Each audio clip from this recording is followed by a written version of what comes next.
Okay, let's unpack this. Today, we're diving into something really practical. Owner mode, local SEO. This isn't for the big companies. This is specifically designed for you, the small business owner. Maybe you're the one doing everything, and you need results without, a huge team or budget. Our mission today, forget the complex theory for a minute. We want the action plan. We're talking about getting calls, driving directions, more reviews, fast, like this month. Exactly. What we've got here is a really distilled 30-day plan. It's repeatable. And this owner mode idea, it's all about focusing your energy, which is limited, right? On maybe 4 core actions, things that actually build on each other quickly. You're basically trying to do 2 things. First, just show up where your nearby customers are actually looking. And second, look, credible when they find you and tap on your listing. That clarity is so important. So what are they, these 4 pillars? Because, telling a busy owner what to do is only half the battle. If they don't know what they can safely ignore, what to skip. Right. And the foundation, it's actually surprisingly small. 4 things. 1, claim and verify your Google business profile, GBP. Got to do it. 2, fix your NAPI. That's name, address, phone. Make it perfect, consistent everywhere. 3, publish just 1 really focused service and city page on your website. And 4, start getting reviews consistently right away. That's really the core list. That feels short. I mean, playing devil's advocate here for the owner listening. Is that really enough? Aren't we supposed to be doing technical audits, keyword research for hours, optimizing images, writing massive blog posts? Yeah, you should probably skip all that. For now, anyway. Say, for the first 90 days. Right. Knowing what to skip is critical when time's tight. So defer things, like writing super long descriptions in your GBP. Don't sweat all the niche fields right now. Constant posting on GBP. Also not the priority for month 1. That stuff is fine, maybe, for long-term branding, but it gives you almost 0 return in the first 30 days when you're just trying to get seen in the map pack. Yeah. Focus the energy you do have on those 4 core things. Clean them up. Okay, that makes sense. Signal strength over kind of marketing fluff initially. And speed is key here. So what's the timeline? If I do this 30-day plan, properly, when do I actually see something happen? The sources are pretty encouraging on this, actually. You often see movement within maybe 2 to 4 weeks. That's after you get verified, the NAP is clean, that key page is live, and crucially, you start the review process. Maps visibility often moves first, sometimes almost immediately if your GBP was messy and you cleaned it up. Then the citations and reviews start to layer on, sort of compounding things over the next few weeks. It's usually quick enough to feel like the effort was worth it. Okay, good. So let's get into the structure, the actual 30-day launch plan. Week by week, this is designed to get you into that local map pack and fast. Right. Week 1 is all about just being findable in maps. So the Google business profile setup. Claim it, verify it. That's step 1. Then, the most critical piece here is setting your primary category. Precisely. Think of it like the steering wheel for your listing. It tells Google what you fundamentally do. Then, add only meaningful secondary categories, usually just 1 to 3. Max. Don't go crazy. Okay, primary category is the steering wheel. Got it. What about the business name itself? This seems like a minefield. I hear about businesses trying to stuff keywords in there and getting, penalized. Oh yeah, that's a big one. Huge compliance warning here. Use your legal name or your official trading name, exactly as it is on your sign on your website.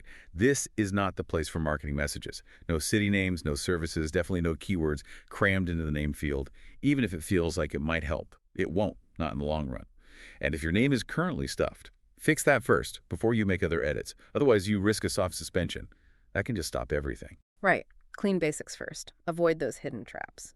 So beyond the name and category, how do we build trust in week 1? Right there on the profile. Authenticity. Upload clear, real photos. People need to see what your place looks like. Yeah. An outside shot so they recognize the building. Some inside shots showing it's a real place, professional. Team photos are great if you have them. The sources really emphasize this. For local businesses, authentic photos beat slick, over-polished stock photos every single time. Builds that instant connection. Okay, week 1 is GBP basics and authentic photos. Moving to week 2. Prove relevance and convert. This is where that single focused page comes in. The one designed to capture your, say, most profitable local service. Exactly. This one page does a few critical jobs. It anchors your relevance for Google on that topic, tells them what you're about. But maybe more importantly, it turns the click into a call or a form fill, whatever your goal is. The structure needs to be super actionable. The main heading, the H1 tag, must follow this structure. Service in city, like plumber in any town. Then a short, punchy lead paragraph, maybe 40 words. Get a testimonial or star rating near the top. Instant social proof, and critically, a big, obvious tap to call button. Make it easy. Okay, wait, let me push back a bit here because this feels like it goes against, years of SEO advice. What if I offer 5 different services? Doesn't classic SEO say I need 5 separate pages to target all those keywords? That is classic SEO thinking, yes. But this is owner mode SEO. Remember the context. When you've only got maybe a couple hours a week for this, trying to build 5 perfect pages usually means you end up with 5 mediocre pages or none get finished. Our goal here is map pack success fast for your highest value service first. Get that one right. That single focus page gives Google a really clear signal about what you do and where. Nail that one. You can build out others later, absolutely. But this one page is the priority for this 30-day sprint. Got it. Prioritize the biggest impact action first. Makes sense. Now, technically, on this page, you mentioned schema, local business schema. For someone listening who's maybe thinking, what on earth is schema? Why does that little bit of code matter? Right, schema. Specifically, local business JSON LD schema. Think of it like hidden notes you leave for the search engines. It's code on the page, but users don't see it. It just clearly confirms to Google, in their preferred language, exactly who you are, your official name, address, phone number, hours, services. It makes sure they don't misinterpret that crucial NAP data. It's like a cheat sheet for them. Builds trust, confirms relevance. It's a technical must-do for this page. Okay, week 3. This is where the social proof engine really starts turning, earning trust fast, the review sprint. Let's talk about getting those reviews, the scripts, and importantly, the rules. Yeah. Week 3 is review time. We're launching what we call a quick 10 review sprint. And goals. Review velocity, getting reviews coming in consistently. That velocity helps lift your click-through rate, your CTR. Basically, more people who see you in the map results will actually click on you. And it also feeds those little justification snippets Google sometimes shows, like they mentioned great service right in the map pack. Yeah. Very powerful. And how can small teams do this without buying fancy review software? Does it have to be complicated? Not at all. It's mostly about process, a simple loop. Ask soon after the service, within, say, 2 hours, ideally. Make it incredibly easy for them to leave the review direct link, maybe a QR code if you see them in person. Allow for one gentle follow-up, maybe on day 3 if they haven't done it. Just one. And then respond publicly to every review, good or bad. For sending the request, like via SMS, keep it short, human.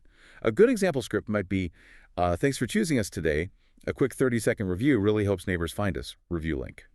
Simple. And that internal script, the talk track for the staff, that must be crucial so it doesn't sound like you're just begging for reviews. Right, absolutely. Staff need to mention it naturally as part of the closing process. A great line for, say, a home service tech could be, hey, I'll text you a link when I close out this job. If you felt we earned it, a quick review really helps other local homeowners find us. See how it frames it? It's about helping the community, not just about getting a gold star. Less transactional.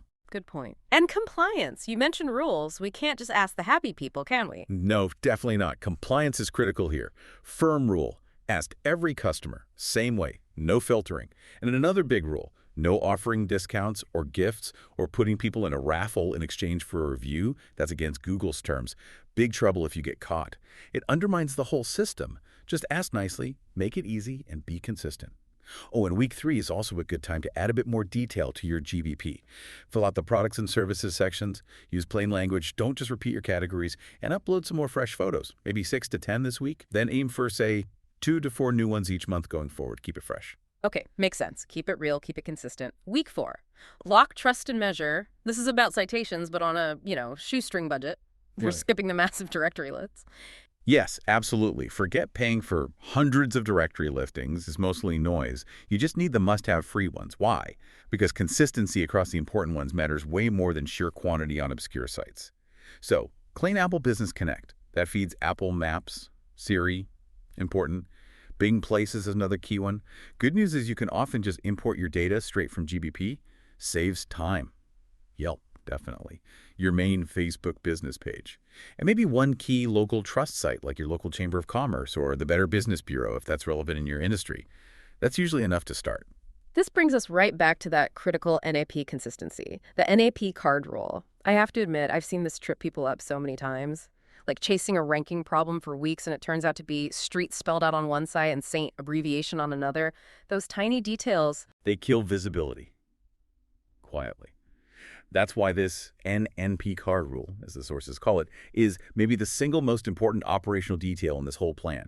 You literally create one master version of your name, address, phone number, and maybe hours. Write it down. Then copy and paste that exact block, character for character, everywhere. Your website footer, every single profile you claim. Identical.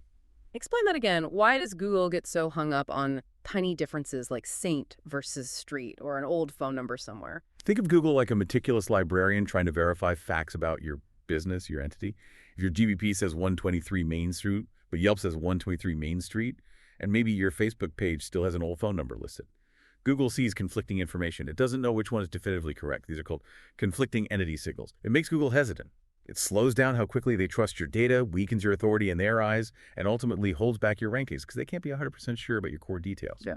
So, yeah, identical everywhere, non-negotiable. That is super clear and very actionable. Okay, so the foundation's built, NAP is clean, reviews are starting.